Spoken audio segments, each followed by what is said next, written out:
Good evening, everyone. Today is the 19th of May, and here are some of the major headlines from the US markets. Future movements overnight suggest another down day for the US stock market as inflation fears continue to weigh on sentiment and prompt investors to cut exposure to riskier assets. Contracts linked to the Nasdaq are 1.3% lower, while the Dow and S&P 500 are off by 0.7% and 0.9% respectively. Minutes published today from the Fed's April meeting could shed some light on the recent price pressures, while bubble risks may be surfacing across a number of speculative asset classes, including crypto, SPACs, and meme stocks. While we are on the tail end of quarter one results, this week is a big one for the retail sector. Walmart, Home Depot, and Macy's already announced their set of impressive results on Tuesday, though their accompanying stock performance were varied. Retail earnings shift into higher gear today with reports from Lowe's, Target, TJX Company, and L Brands. It doesn't end there. Kohl's, Ralph Lauren, Ross Stores, Petco, and Foot Locker are set to release their earnings tomorrow and Friday. The crypto craze is no longer ablaze as traders assess recent happenings in the volatile market. Over the last 24 hours, Bitcoin plunged another 12.6% to $39,407, while Ether, which is a part of the Ethereum blockchain, dropped 16% to $2,924.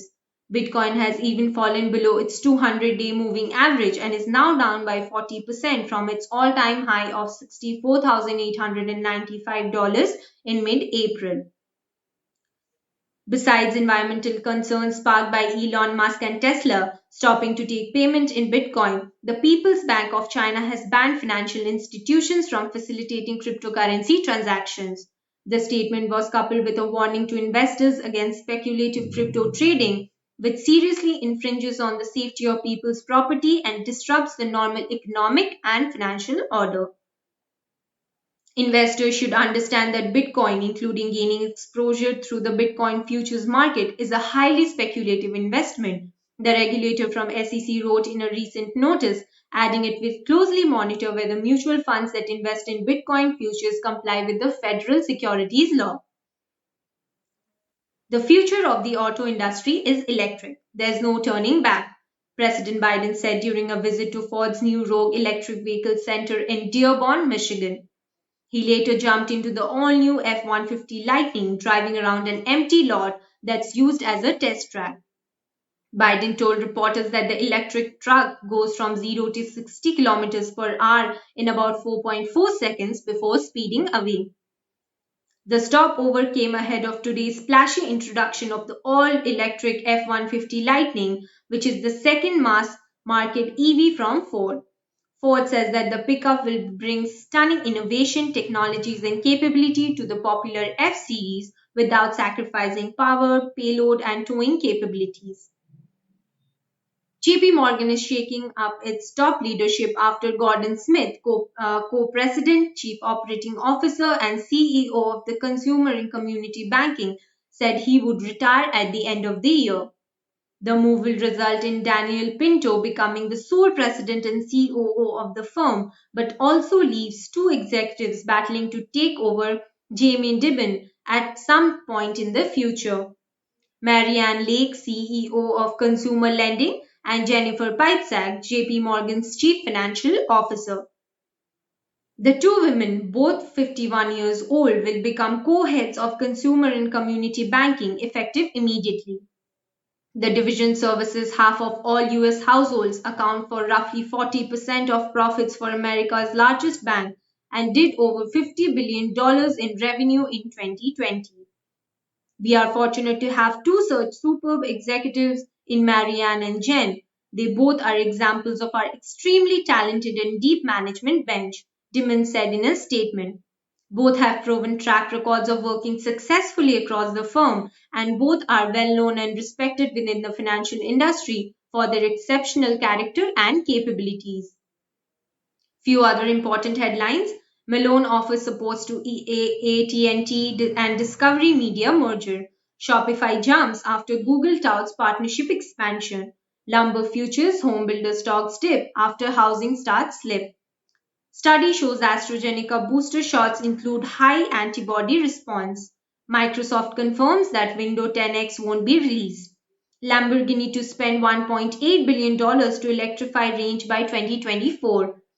Boeing FAA records on M737 MAX pursued by House lawmakers.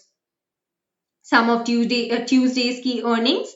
Baidu down by 0.2%, posting non-marketing sales gains.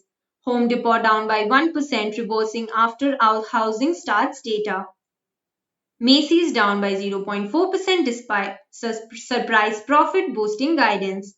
Walmart up by 2%, holding the line on price. Today's world market updates in Asia, Japan down by 1.3%, Hong Kong closed, China down by 0.5%, and India down by 0.6%. In Europe at midday, London down by 1.1%, Paris down by 1%, and Frankfurt down by 1.3%.